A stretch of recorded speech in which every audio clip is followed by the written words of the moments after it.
Justin, are you ready to watch me die as a little cartoon man over and over again? It's my fondest wish. That's weird.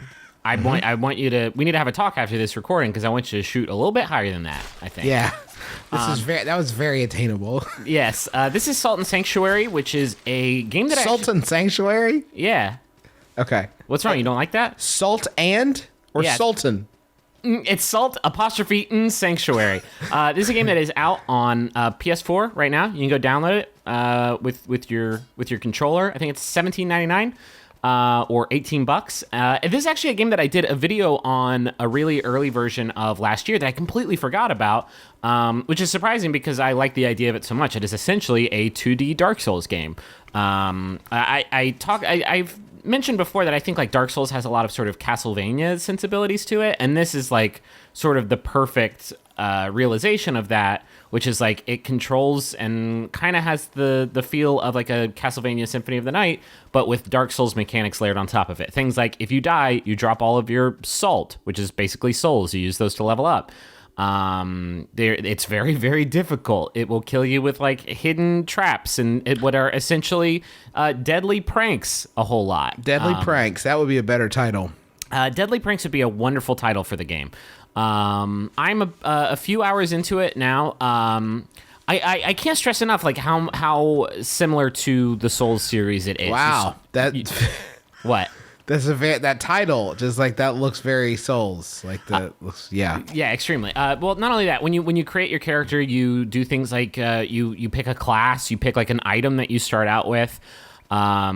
You can be like a mage that starts out with spells, and of course all that is just like a starting point. You can develop your character however you want, but there's a lot of different character development sort of channels you can go down. You can specialize in spells, you can specialize in like one of like a dozen different weapon types. You can learn miracles to do things like heal yourself if you want to go down like sort of the cleric-y route.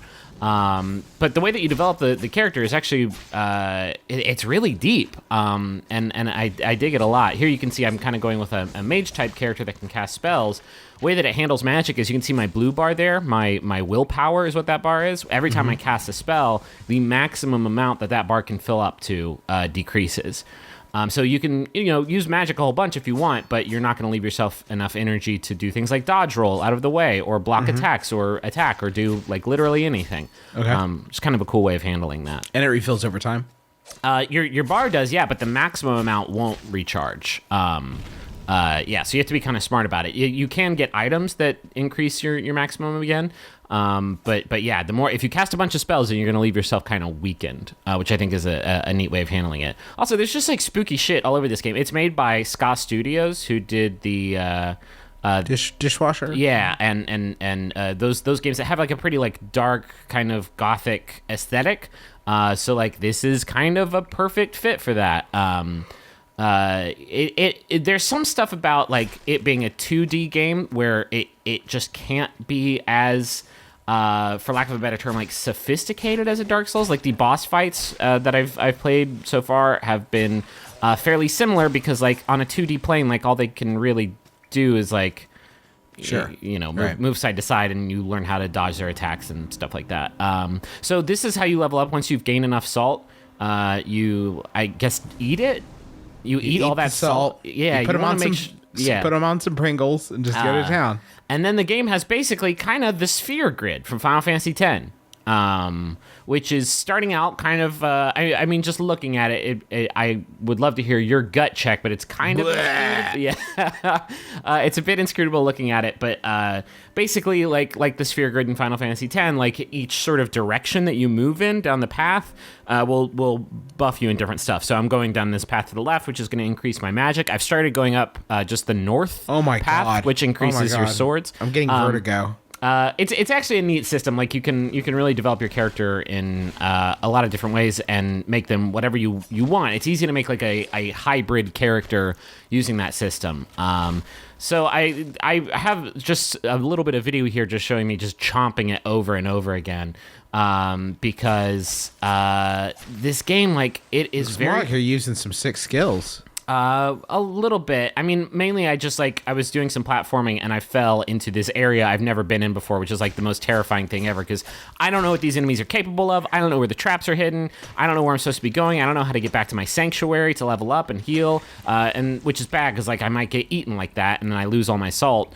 And then I have to try and get back there to get it back. Also, you have gold in this game. So in the Souls games, you have just one resource for buying stuff and for leveling up. In this game, you have salt, which you use to level up, and you have gold, which you use to buy things from vendors. And if you die, you lose a bit of your gold. Okay. Which and is, all I your think, salt, right? You lose all your salt, but you can get your salt back. Your gold is just gone. I think it's kind of an interesting way of doing things because I like the idea of without some sort of permanent penalty for every time you die, you can just sort of rush right into situations. And if you die, like, oh, well, I can just go back there and get it back. Or if you didn't have any souls to begin with, it's not that big of a penalty. With this system, it's like every time you die, you lose some gold. So you can't just like throw yourself like carelessly into scenarios. You really have to play carefully all the time because no matter what, if you die, you're going to lose some stuff. How does it like feel, like gameplay wise, like pacing and does the flow of combat feel comparable to Dark Souls? It's hard to say. I mean, it's a completely different thing, right? It is a 2D game. There's my only complaint. I actually think it's pretty fun. You have a lot of different options for combat. You can block and you can parry and dodge roll and light attack and heavy attack and do different combos and then mix that in with magic, and you have like a lot of different options. I feel like particularly in boss fights where like the enemies are much bigger, the hitboxes are kind of difficult to predict. Like that attack, I had no idea how I was supposed to dodge that. I would have been able to do it. Oh, well, shit. Do you want to come over? Do you want to share play this one for me, bud? Yeah, let me just come over. I'll ask my mom if I can come over. It's no problem. Cool. My mom should be cool with it, too. But yeah, other than that, like I think it's actually pretty cool. There's stuff like all the different weapon types perform really differently. Much like a Souls game, like you can play with a quick little dagger, or you can use a spear. Spears in this game are actually extremely good because any amount of range you can put between yourself and an enemy is like really valuable. But you could also play with a giant two-handed greatsword. You can see some of that UI up in the top left. I have you can use two different loadouts at the same time. So I have my sword and magic. So I have one hand I have my magic spell, one hand I have my sword, and then my other loadout is just I'm using my spear two-handed. So if I want to do some melee damage to somebody, if I've like run out of willpower, then I usually switch to my spear, and just mainly that's how I know like it's time to try and get back to the sanctuary so I can cash in this salt, so I don't drop it all and die.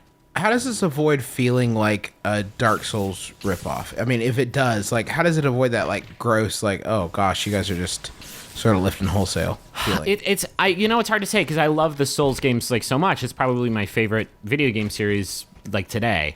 So like if it was like a completely blatant ripoff, I would probably just be completely psyched about it. I think it does enough stuff differently.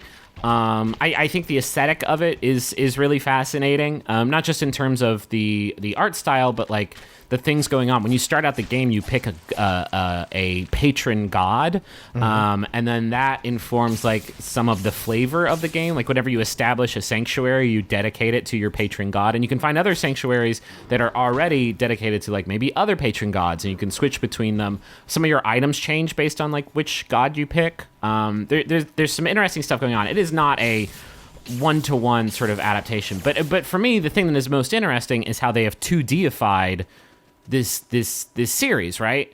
In a way that no other game that has aped the Souls games, which there have been a few, really has. And it is all really successful. Like it is a good way of translating those ideas to a completely different type of game. Is it something you can still appreciate though, even if you're not already so sort of like invested? One of the problems I have with the Souls games is I think they're basically inscrutable if you're not already in it with them. Is this, you think, more accessible?